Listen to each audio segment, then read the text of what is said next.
quiet classroom, a curious student wonders why people behave differently. Teacher, why do people behave so differently in the same situation?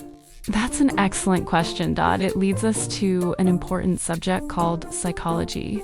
Psychology? What does that mean?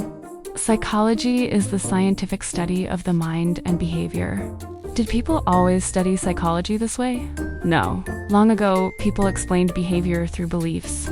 Over time, thinkers began to study the mind scientifically. How do psychologists study the mind today? They use research, experiments, and modern technology. Where is psychology used in today's world? In schools, hospitals, and in sports to improve performance? So psychology helps us understand ourselves and others? Exactly. So let's do a quick recap.